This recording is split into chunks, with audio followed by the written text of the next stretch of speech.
So for today's video mga idol, so nagpalupad tag drone dito sa Lamak, Pinamungahan mga idol no.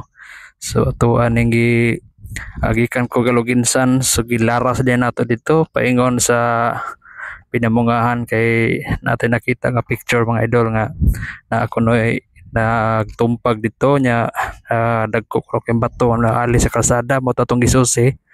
Giadto nato dayon gilarasan din nato dito mga idol ug sa dihang pag-abot nato dito so sa tulo nakita kining dako king bato duha ka buok nay usa ka buok bato kining dako kasta nga muranik buhi nga bato mga idol.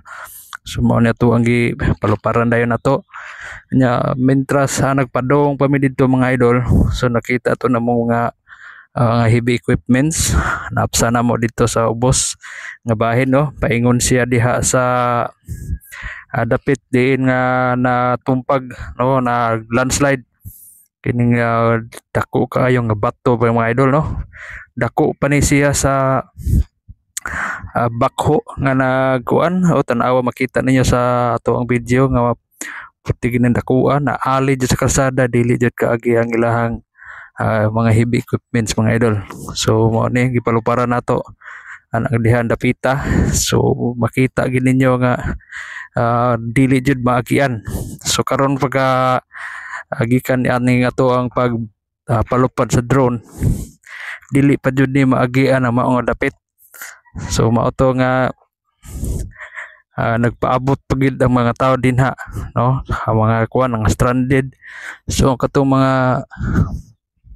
mga biyahero diha nga moagi dihang dapita padong sa Bunga, Toledo. So ayaw lang sa jud mo pag taak karong mga orasa karong adlaw kay murag dili jud ni madala karong adlaw siguro mga idol no. Dili ni madala guyod makita ninyo sa drone videos ang bakho nga nasa tapad. Bisan iya ning guruyon dili siguro di jud ni siya madaog iputin dakuha may tag-usara duha pa jud ni kabuok nagtapad unya mga idol no. Makita na to diha ang ato ang mga LGU nga nagpadong sila dito kay padong na to sila mag-rescue. So sa kining part makita na to diha mga idol unsa nga sitwasyon. Sus kuyo kay mga idol no kay naadyoy balay diha tapad oh. Makita ninyo diyang balay. So gamay laging ligid ani padung gini siyang balay no.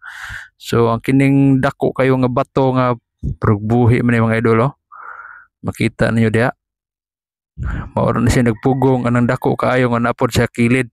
So naay mga tao dihan dapita mga trabahante sa mga LGU Pinamungahan no. So naa sila lahang hinahinayan og tibhang ang kanang bato nga dako kaayo nagamit sila jackhammer nga oh ilahan ang pikason. So makita ninyo diha nga puting gahi siguro na drillon tanawa gagmay pa kayo ng tipak mga idol buhi mo guning batuha mga idol. Nakita na to diha nya kanina dako sa likod amoro siguro na mo dali-dali sigurong matangtang ba no sa mga biyahero na to diha paingong bunga. So ayaw lang sa duyod mo agi ng dapita kay matanggong gyud mo babalik mo sa agi mga idol no. Nya amping lang ride safe. I hope nga okay ra mo diha mga idol no. Basta ayo jud mo gagi dihan dapita karong mga adlaw kay mas stranded yung balik mo sa agi.